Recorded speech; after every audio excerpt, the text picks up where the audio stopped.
Après les habitants de la zone non lotie de Bissigui, route nationale numéro 2, c'est au tour des habitants du quartier Signogan dans la commune de Samba de manifester leur mécontentement suite à l'élargissement de la route nationale numéro 4.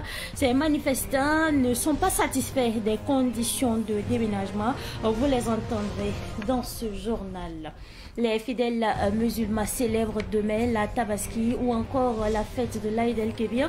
Dans la région des Hauts-Bassins, une équipe de Savane Média a fait le constat sur la vente des moutons. Il ressort que le prix a connu une hausse. Le constat à suivre dans ce journal-là.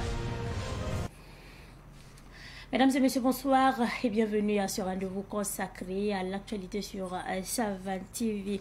Après les habitants de la zone non lotie de Michigan sur la route nationale numéro 2, c'est maintenant au tour des habitants du quartier Signogan dans la commune rurale de Samba, située donc à quelques encablures de la ville de Ouagadougou, de manifester purement et simplement leur mécontentement suite à l'élargissement de la route nationale numéro 4. Ces manifestants ne sont pas du tout satisfaits des conditions de déménagement. Écoutons donc Seydou Nikema et Yacinthe Soubega, tous autochtones de Signogan. Nous sommes venus, il nous a proposé des sommes qui ne vont pas nous avantager. Des sommes qui ne vont pas nous avantager parce que c'est trop peu pour avoir un autre coin pour mieux s'asseoir. C'est de là nous sommes là. À revendiquer. Les sommes allant de combien à combien? Bon, il peut-être pour 700 000, il y a pour 600 000, il y a pour 1 million, jusqu'à même 5 millions, il y en a. Ça dépend de ta localité. Souvent, la maison, si c'est un peu large ou bien tu as bien construit, tu peux avoir à peu près 5 ou 7 millions. Mais il y en a qui vivent avec toute leur famille entière, mais ils ne peuvent pas avoir même 1 million. Donc c'est de là qui nous fait que nous sommes tous ici pour demander à nos autorités de nous aider, que vraiment ça sera des déplacés incompréhensibles. Parce qu'on va déplacer, on ne sait pas où on va aller. Voilà, c'est pour cela que nous sommes là. On a été réchangés, voilà, depuis presque 4 ou 5 mois. Depuis ce jour jusqu'au-là que nous sommes, aucun signe n'a été signalé. C'est tout récemment avant-hier où nous appelait en disant que non, qu'en réalité, de partir à la mairie, qu'il y a la liste qui est sortie. Comme nous sommes venus et puis voir que vraiment la liste est sortie, notre nom était dedans. On nous a appelés dedans, on nous a proposé des sommes vraiment qui nous a trop découragés. Donc vraiment, on sait que c'est pour mieux réparer notre pays. On sait que c'est la révolution, nous sommes d'accord, mais on ne sait pas comment faire, on ne sait pas où aller. Ça ne peut pas nous arranger. C'est de là on est là toujours à multiplier notre autorité, si possiblement il peut nous aider. S'il peut voir, puisqu'il y a une loi même qui est sortie dit que non, que de ne plus vendre les non-lotis. Mais avec une somme de 2 millions, 1 500 000, 700 000, 400 000, et ils nous proposent ça pour qu'on puisse aller payer où ça? Les sommes qu'ils nous donnent, on ne peut pas payer un non-loti. En plus, ils disent que les non-lotis sont, et la vente des non-lotis sont interdits au Burkina Faso. Donc nous, on aurait souhaité, s'ils pouvaient nous aider avec des parcelles, on allait se débrouiller. Voilà, c'est nous notre demande. On n'est pas là, nous ne sommes pas des récalcitrants, nous ne sommes pas aussi des étrangers, nous sommes tous des Burkinabés. Un Burkinabé aux États-Unis se souvient des orphelins et veuves des forces de défense tombés sur le théâtre des opérations. Il s'agit du révérend docteur Wena Managde Azazungrana qui a fait verser les recettes de la vente de son nouveau livre au service social de l'armée au profit des orphelins et veuves des héros FDS. La remise a eu lieu ce matin même en présence de notre reporter Germaine Farama.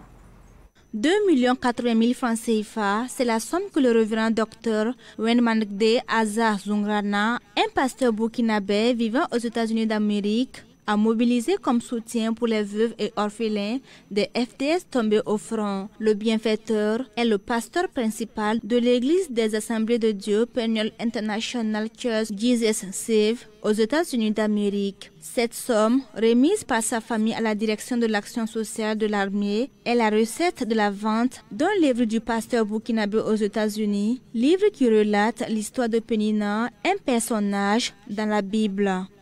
Il s'est senti interpellé et il a écrit un ouvrage, Penina. Vraiment, c'est un ouvrage qui interpelle parce que le héros du livre a été confronté à de l'adversité parce qu'elle était stérile On s'est beaucoup moqué d'elle, mais elle a surmonté son obstacle. Un exemple de foi, de courage et d'abnégation. Il faut avoir toujours la confiance en Dieu. Ce que chaque compatriote a fait comme élan de solidarité, que cela puisse vraiment aider les veuves à faire de la résilience pour reconstruire avec leur potentiel l'avenir, en tout cas leur propre avenir, ainsi que l'avenir des enfants.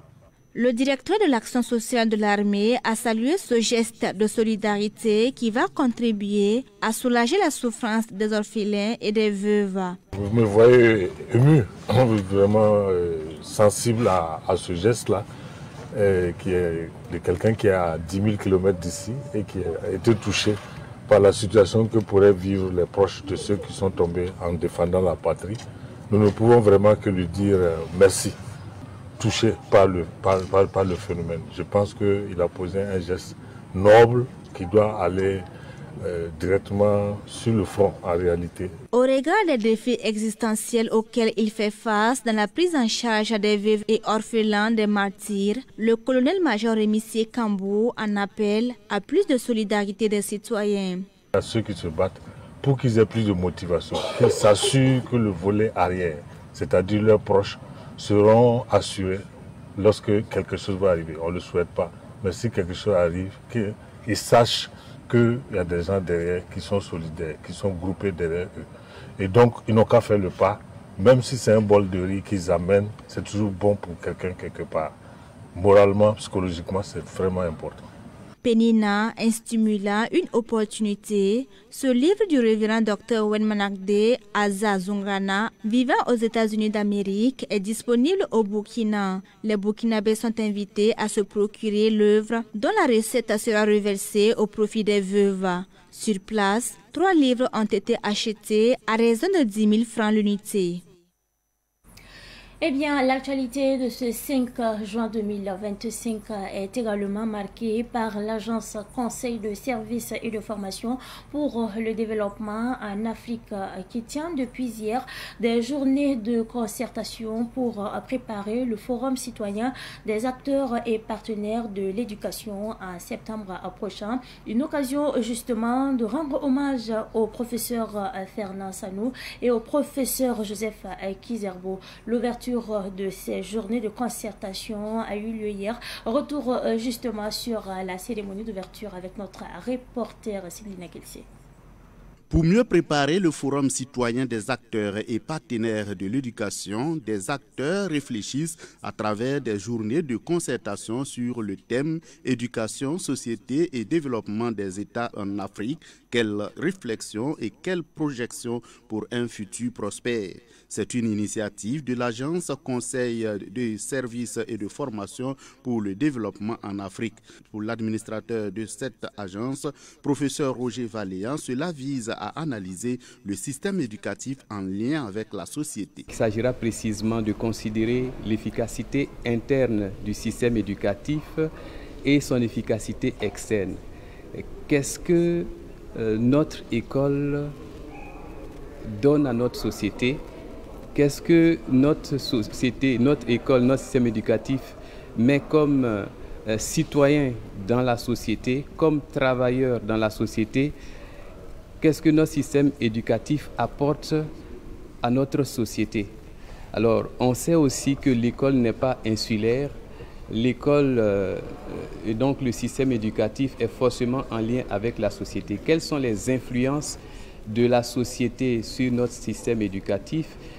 Dans quelle mesure ce qui se passe dans les familles a des répercussions sur le système éducatif? Ce qui se passe dans la rue, les comportements donc que nous décrions ont des répercussions sur le système éducatif. Pour le professeur Amadé Badini, les Africains en général et les Burkinabés en particulier doivent mettre en place un système éducatif propre et responsable. Aujourd'hui, on parle, oui, du civisme à l'école, citoyenneté à l'école. Pourquoi faire? Donc, si vous installez une école dans ce contexte néolibéralisme-là, répété même officiellement par nos autorités, j'allais dire d'antan, que celles-ci n'ont pas encore régné officiellement, alors il ne faut pas s'attendre à ce que l'école ne produise pas des chômeurs. Voilà, c'est pourquoi j'insiste beaucoup sur la finalité que nous devons accorder. que nous devons avoir notre système éducatif de manière responsable, souveraine. Que ça fasse même l'objet, j'allais dire, d'une résolution donc, de l'Assemblée. On ne peut pas laisser ça entre les mains donc, de théoriciens, techniciens momentanés, hein, que sont les ministres par exemple. Ces journées de concertation se veulent des journées d'hommage aux professeurs Fernand Sanou et Joseph Kizerbo qui ont tous marqué le système éducatif burkinabé et le secteur du développement à travers leurs engagements dans la société, dans la politique et dans le développement. Pour professeur Roger Valéa, le 4 juin sera désormais retenu au Burkina Faso comme date de référence pour tous les acteurs du système éducatif qui veulent faire du système éducatif et de l'école un levier de développement. Ces journées de concertation prennent fin ce jeudi. Cette fois-ci, nous déposons nos valises à Bobo-Dioulasso, la capitale économique du Burkina, où le marché semble en tout cas en grande difficulté dans la région des Hauts-Bassins, avec une raréfaction inquiétante des moutons disponibles pour cette célébration de Tabaski. Selon plusieurs commerçants, cette situation est causée par le coût élevé des animaux, rendant ainsi leur achat inaccessible pour une large partie de la population. Le constat avec Nongasida Thomas Sodo de Savane Média Ouest. Les vendeurs expliquent que cette crise est fortement liée à la délocalisation des populations dans plusieurs régions du pays. En effet, l'insécurité persistante dans certaines zones a contraint de nombreux éleveurs à abandonner leur activité pour des régions plus sûres ou à réduire leur cheptel, ce qui impacte directement le prix des moutons sur le marché. Aujourd'hui, avec moi, vous pouvez acheter des moutons à partir de 50 000 francs. Ils peuvent même atteindre jusqu'à 250 000 francs. Ce n'est pas la même année. J'ai déjà vendu des moutons à 350 000 francs. À Taparco, certains moutons sont vendus à 270 000 francs. Et vous devez également prévoir le coût du transport. Combien pourrez-vous les revendre ici? Vous pouvez voir vous-même ces moutons. Je suis allé payer à Yakou. Depuis Djibo, ils attendent. Les années antérieures, les moutons venaient de Djibo, de Dori, etc. Mais cette année, ils n'ont pas eu de moutons dans ces régions-là. Ce contexte difficile complique la tâche des familles qui souhaitent célébrer Tabaski dans la ferveur habituelle. L'augmentation des prix met en évidence les effets pervers de la situation sécuritaire dans le pays, touchant non seulement l'économie locale, mais aussi la tradition et le vivre ensemble. Les prix varient entre 50 000 et 150 000 francs. Il n'y en a pas en dessous de ce montant. Nous prions toujours pour le retour de la paix. Cette année, le prix du mouton est élevé, mais cela est dû à la situation que traverse le pays. Si le pays retrouve la stabilité, tout ira mieux. Les chiffres parlent d'eux-mêmes. Un mouton qui coûtait en moyenne 80 000 francs CFA l'année passée s'échange désormais autour de 125 000 francs CFA. Et c'est dans un contexte où de nombreux ménages font face à des difficultés économiques accrues. Et cette année, les prix des bétails, en tout cas, on n'apprécie pas. L'année passée, on peut dire que c'est mieux plus que cette année. 80 000 pour l'année passée, cette année, tu vas le payer à 100 000, soit à 125 000. Je n'ai pas encore eu, Je n'ai pas encore eu, puisque moi, je voulais un mouton de 125. Mais les moutons qui sont là, c'est des petits moutons. On me parle de 100 000, 100 et quelques mille. Avec de moins en moins de bêtes disponibles dans les zones rurales, la qualité des moutons en vente, bien que toujours présente, est inégalement répartie. Il reste à voir si cette tendance s'inversera ou si cette fête de Tabaski sera marquée cette année par une moindre participation dans le rituel de l'abattage en raison des contraintes économiques et sécuritaires.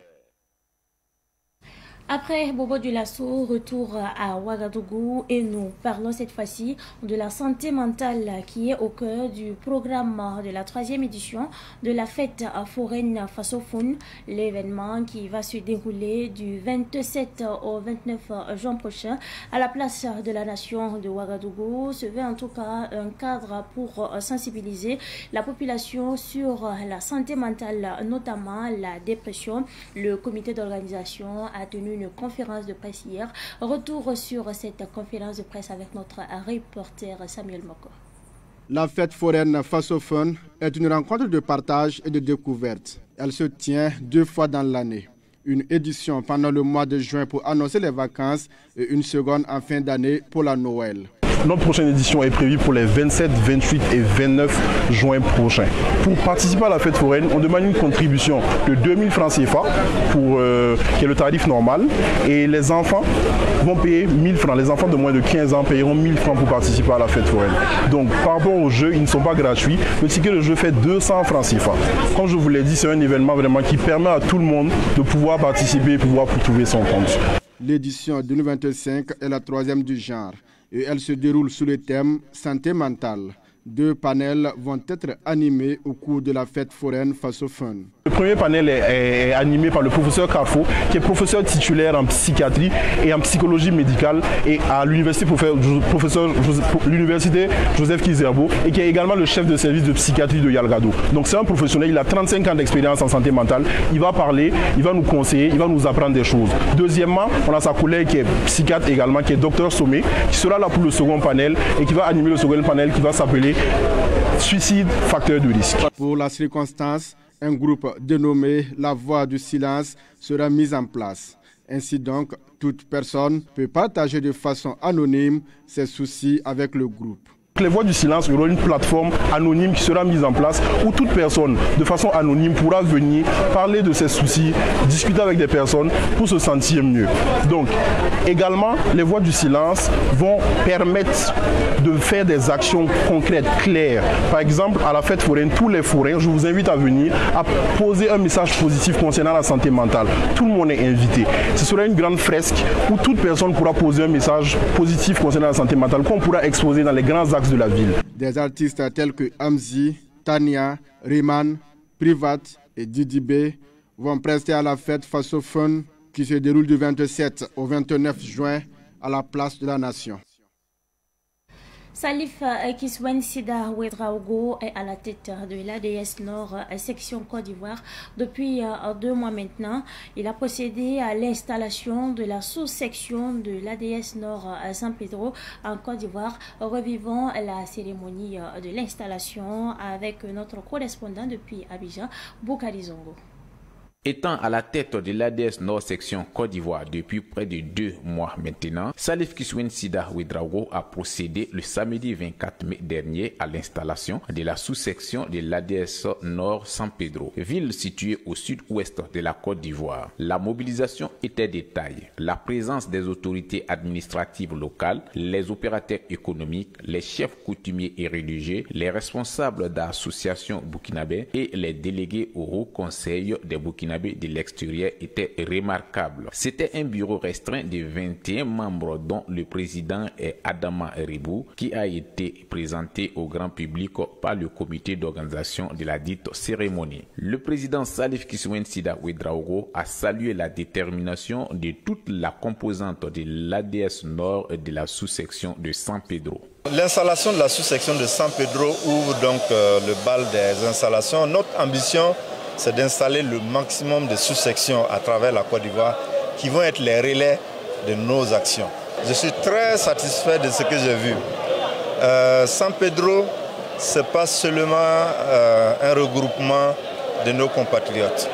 San Pedro, ce n'est pas seulement des opérateurs économiques qui nous ont accueillis aujourd'hui. San Pedro, c'est la jeunesse.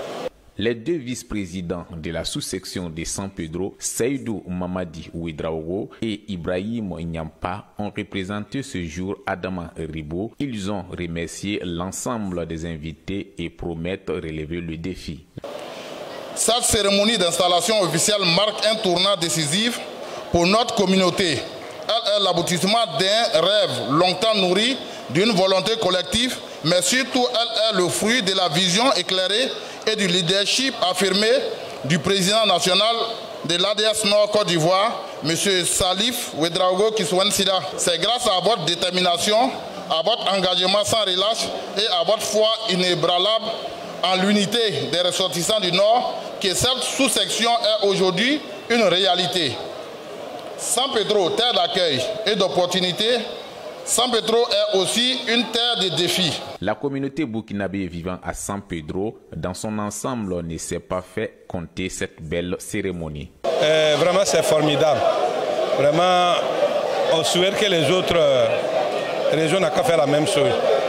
Que Dieu bénisse votre association que vous avez fait là. En marge de la cérémonie, le président Salif Kissouen Sida Ouedraogo et sa délégation venue d'Abidjan ont visité à tour de rôle l'entreprise Nyampa Effray du compatriote Ibrahim Nyampa et l'industrie ETS Noura de Saïdou Mamadi Ouedraogo qui évolue dans la transformation du bois.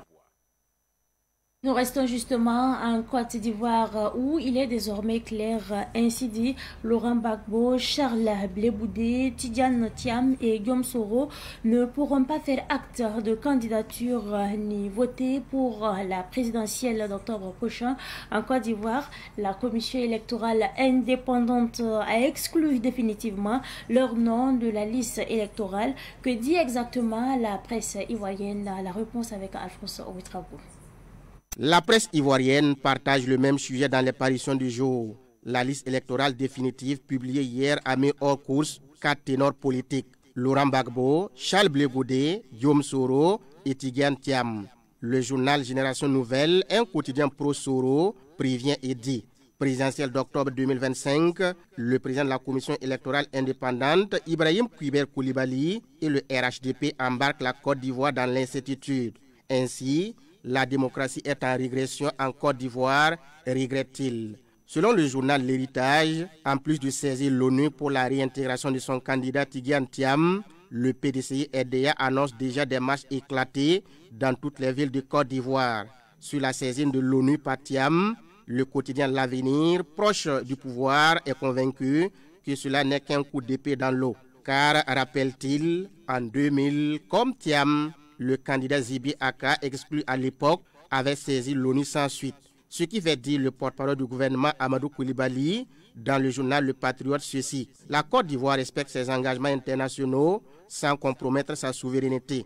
Pour sa part, Notre Voix, un journal proche de Pascal Laffi-N'Guessan, pense que la radiation du leader politique de la liste électorale indique clairement que le RHDP de Alassane Dramane Ouattara a peur de ses adversaires. Seulement, le peuple ne l'acceptera pas, selon le président du FPI, Pascal Laffi-N'Guessan, dont les propos ont été rapportés par le journal dont il est le géniteur. Dans tous les cas, le quotidien Le Bélier fait remarquer que le pouvoir d'Abidjan est paniqué et fait déjà arrêter des leaders politiques. Et cette pensée positive, avant donc de refermer cette édition, il y a des gens qui se croient plus intelligents. En réalité, ces personnes ne pensent plutôt à toi que lorsqu'elles ont des problèmes. Et quand tout va bien pour elles, elles s'éclipsent. Nous devons tous faire très attention. Ben, c'est tout pour cette édition du soir que j'ai pris en tout cas du plaisir à vous présenter. Merci à vous pour votre constante fidélité. Excellente suite de programme. Accompagnez bien sur les programmes de la télévision de l'université.